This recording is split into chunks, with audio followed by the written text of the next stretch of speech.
Merhaba arkadaşlar, kanalıma hoş geldiniz. Bugün gülleri toplayacağım bahçeden ve bu güllerden güzel bir reçel yapacağız arkadaşlar. Farklı gülleri kullananlar var reçel yapmak için ama biz sadece Isparta gülünü kullanıyoruz reçel için. Ama normal diğer pembe güllerden de kullananlar var. Bu şekilde gülleri toplayıp ayıklayacağım. Ondan sonra bunları bir güzel reçel yapacağız. Gülden sirke de yapmıştım arkadaşlar. Kanalımda onun videosu da mevcut. İsterseniz onu da izleyebilirsiniz. Şu an güllerin tam çıkma zamanı. Bu aşamada siz de hem sirke hem de gül reçeli yaparak bu gülleri değerlendirebilirsiniz. Organik olarak kendi reçelinizi ve sirkenizi yapabilirsiniz arkadaşlar. YouTube kanalımıza hoş geldiniz. Bugün gül reçeli yapacağız arkadaşlar. Gülleri topladık bahçeden, hazırladık bu şekilde. Ve şimdi bunları ayıklayacağız. Gül reçelimizi yapacağız. Sözü öncelikle kızıma bırakmak istiyorum. Şimdi ben bunları böyle ayıkladıktan sonra bakın şu kısımlarını ayıklamayacağız. Çünkü o kısımlar o zaman gül reçeli olmaz. Ve bunun içine koyuyoruz arkadaşlar. Evet. Ayıklamaya başlayalım o zaman. Değil mi? Evet. Evet. Yapraklarını ayıklıyoruz. Çok güzel, lezzetli, muhteşem bir gül reçelimiz olacak. Zaten kızımın eli değdiği sürece eminim çok güzel olacaktır. Çünkü benim kızım her şeyi çok güzel yapıyor arkadaşlar.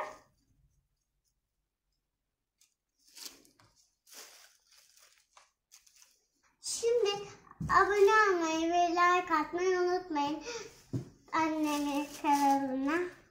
Kızımın da söylediği gibi videonun faydalı olduğunu düşünüyorsanız beğenmeyi unutmayın lütfen. Çok mu beğendin kokusunu? Ben de çok beğendim. Gülün reçeli kadar sirkesi de muhteşem arkadaşlar. Daha önce sirkesini yapmıştım. Kanalımdaki videoları izleyerek ondan da faydalanabilirsiniz. Özellikle cilt için çok faydalı, lekelere, sağlığınız için yine çok faydalı. Tüketirken de lezzeti çok güzel. Hepinize onu da yapmanızı tavsiye ederim. Hazırlamış olduğumuz gül yapraklarını iyice yıkadım arkadaşlar. Yıkadıktan sonra iyice suyunun kurumasını beklemeniz gerekiyor. Salata kurutucuları ile kurutma işlemini yapabilirsiniz. Ya da bir bezin üzerine serin. Biraz kurusun. Bir de şunu göstermek istiyorum arkadaşlar. Bu kokulu güllerden de kullanacağım ben bir miktar. Bu renginin daha böyle pembemsi olmasını sağlıyor. Bunları bölerek kullandım. Bir de şu yaprakların birleştiği kısımları acı oluyor bunların. O yüzden şu göstereyim. Şu kısımları, bu beyaz kısımları şöyle koparıp kullanabilirsiniz. İkiye bölerseniz, bunlar biraz büyük olduğu için bölerseniz daha iyi olur. Isparta gülü gibi küçük olmuyor bunlar. Daha sonra bir miktar böyle limon tuzu kullanacağız arkadaşlar. Limon tuzunu üzerine koyuyoruz. Gül mayası elde etmek için şimdi bunu ovacağız. Bir su bardağı şeker döküyoruz üzerine ve yoğuracağız bunu bu şekilde arkadaşlar. Şunu da karıştırıyoruz. Bu elde edeceğimiz gül mayasını uzun süre dolapta saklayabilirsiniz. Hemen reçel yapmanıza gerekmiyor arkadaşlar. Bu kullanmış olduğum gülü miktarını kuruduktan sonra ölçtüm. 400 gramdı. Siz de şimdi yapacağım tarife göre gramını, ölçüsünü ayarlayarak kullanabilirsiniz. Birazdan gerekirse biraz daha şeker eklemesi yapabilirim. Ayrıca limon ekleyerek de yapabilirsiniz. İlla limon tuzu kullanmanıza gerek yok. Bu yapacağımız işlemin amacı gülün biraz daha rengini açığa çıkarmak. Bir süre yoğurduktan sonra gördüğünüz gibi güllerin artık pembe suları çıkmaya başladı arkadaşlar. Şimdi bunu dolaba koyacağım, saklayacağım ve yarın da kaynatma aşamasına geçeceğiz. Hazırlamış olduğum gül mayasını 2 gün dolapta beklettim arkadaşlar. Gül mayası hazır. Şimdi şerbetini hazırlama aşamasına geçeceğiz.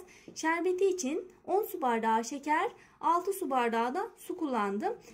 Bu oranda daha önce ben de yapmadığım için ne kadar kullanacağımı bilmiyorum ama ilerleyen zamanlarda ekleme yaparsam bunu da size belirtirim zaten. Şimdi şeker ve suyu karıştırdık. Bunu ocağa koyacağız. Yaklaşık 15-20 dakika kadar kaynayacak. Kaynadıktan sonra gülleri ekleyeceğiz. Hemen eklemiyoruz. Şimdi kaynamaya bırakıyorum. 15 dakika kadar kaynatmış olduğumuz şerbetin içerisine gül mayamızı ekliyoruz arkadaşlar. Bu gül mayasını isterseniz hepsini kullanabilirsiniz ya da bir miktarını daha sonra tekrardan da yapabilirsiniz. Bunun dolapta beklemesinde de herhangi bir sakınca olmaz. Ben hepsini karıştırıp yapacağım. Sonra tekrar uğraşamayacağım için hepsini içerisine ekliyoruz. Bir miktar da öyle pişecek. Koyulaşana kadar bu şekilde pişireceğiz.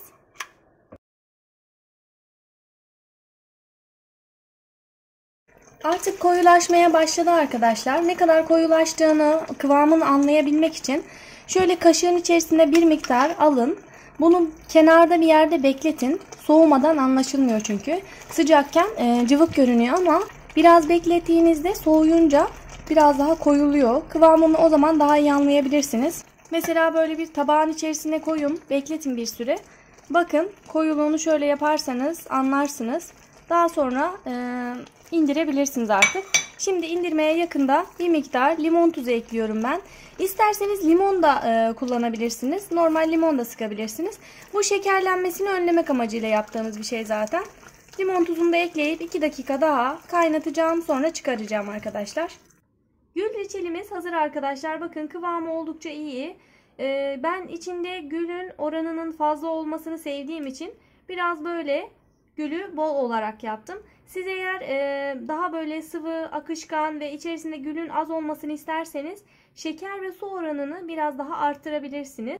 Ayrıca şunu da belirtmek istiyorum. Ben daha sonra 10 bardak şeker ve 6 bardak su ilavesi daha yaptım arkadaşlar. Yani toplamda 400 gram gül için 20 bardak şeker, 12 bardak su kullanmış oldum. Siz de oranını bu şekilde beğendiyseniz böyle yapabilirsiniz. Gerçekten harika bir reçel oldu. Bakın gördüğünüz gibi kıvamı oldukça iyi. Akışkanlığına anlamazsanız, ne kadar kaynatacağınızı bilemezseniz bir miktar kaşığa alın arkadaşlar. Şöyle bekletin. Sıcakken anlayamayabilirsiniz. Soğuyunca belli olur bu. O yüzden öncelikle şöyle kaşığa bir miktar alın. Bunu kenarda bekletin. İyice soğusun. Soğuduktan sonra onun kıvamından şöyle aşağıya doğru akıtmaya çalışın. Böyle akarken kıvamını anlarsınız. Sıcakken kıvamı anlaşılmaz. Reçel yaparken buna dikkat etmeniz gerekiyor. Sıcakken anlayamayacağınız için kaşığa bir miktar ayırın. Sonra şu şekilde böyle akıtmaya çalışın soğuduğunda. Akışkanlığını bu şekilde anlayabilirsiniz. Bakın gördüğünüz gibi harika bir reçel oldu. Bu arada şunu da belirtmek istiyorum. Daha böyle pembe olabilir siz normal pembe güllerle yaparsanız. Biz Isparta gülüyle yaptığımız için rengi bu şekilde oldu. Pembe güllerle de yapabilirsiniz. Ama o göbek kısmındaki beyaz yeri almayı unutmayın. O beyaz kısım özellikle biraz acımtırak bir tat veriyor çünkü. Lezzeti de harika oldu arkadaşlar. Eminim çok beğeneceksiniz. Bugünkü videonun da sonuna geldik. Videonun faydalı olduğunu düşünüyorsanız beğenmeyi ve yorum yapmayı unutmayın. Ayrıca yeni videolardan haberdar olabilmek için kanalıma ücretsiz olarak abone olabilirsiniz. Soru ve görüşlerinizi de bana yorumlarda iletebilirsiniz. Elimden geldiği kadar herkese yanıt vermeye çalışıyorum. Ayrıca Instagram hesabımdan da ulaşmak isterseniz Beril'in Hünerleri Instagram hesabından da soru ve görüşlerinizi bana iletebilirsiniz arkadaşlar. Beril'in Hünerleri YouTube kanalında yepyeni bir videoda görüşmek üzere. Hoşçakalın.